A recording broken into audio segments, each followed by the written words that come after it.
జయశంకర్ భూపాలపల్లి జిల్లా కాటారం మండల కేంద్రంలోని స్టేట్ బ్యాంకులో రైతుల రద్దీ నెలకొంది. కాటారం, మహాముత్తారం, మల్హర్రావు, మహదేవాపూర్, పల్లిమెల మండలాల్లోని రైతుల ఖాతాలో కాటారం స్టేట్ బ్యాంకులో ఉండగా ప్రభుత్వం రుణమాఫీ డబ్బులు జమ చేశారని చెప్పడంతో గుంపులుగా స్టేట్ బ్యాంకు తరలివచ్చారు. ఈ సందర్భంగా స్టేట్ బ్యాంక్ మేనేజర్ ప్రవీణ్ మాట్లాడుతూ తమ బ్రాంచీలో 800 మంది రైతుల అకౌంట్లో రుణమాఫీ డబ్బులు జమ చేశామని, అలాగే మొండి బకాయిలు కట్టని వారు త్వరగా కట్టి మళ్లీ రుణం తీసుకోవాల్సిందిగా బ్యాంకు మేనేజర్ ప్రవీణ్ సూచించారు.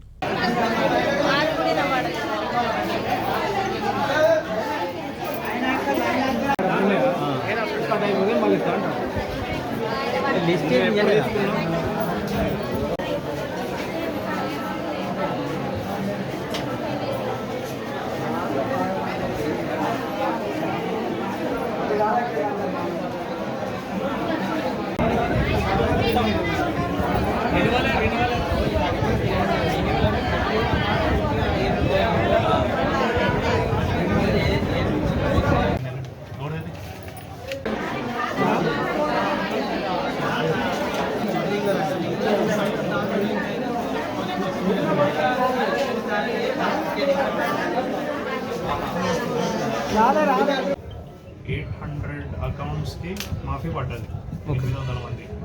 ఆ లిస్ట్ ఆల్రెడీ ముందే సర్క్యులేట్ అయిపోయింది వాట్సాప్లో. అమౌంట్ వచ్చి 4 ఈ బ్రాంచ్లో కాటారం బ్రాంచ్లో 4.5 crores దాకా అమౌంట్ అకౌంట్లలో జమ అయిపోయింది. ఎవరైతే ఆల్రెడీ రెన్యువల్ అయి ఉన్నారో వాళ్ళకు మనం ఇన్స్టెంట్గా అమౌంట్ రిటర్న్ చేస్తున్నాం. రెన్యువల్ కాని వాళ్ళకు డాక్యుమెంట్ తీసుకొని ఇమీడియట్గా రెన్యువల్ చేసి అమౌంట్ రిటర్న్ చేస్తున్నాం. మొండి బకాయి ఉన్న వాళ్ళు కంపల్సరీ క్లోజ్ చేస్తారు. వేరే ఆప్షన్ క్లోజ్ చేసి ఇమీడియట్గా కొత్త లోన్ పెడితే ఆ కొత్త లోన్ కూడా మన వాళ్ళకి శాంక్షన్ చేస్తాం.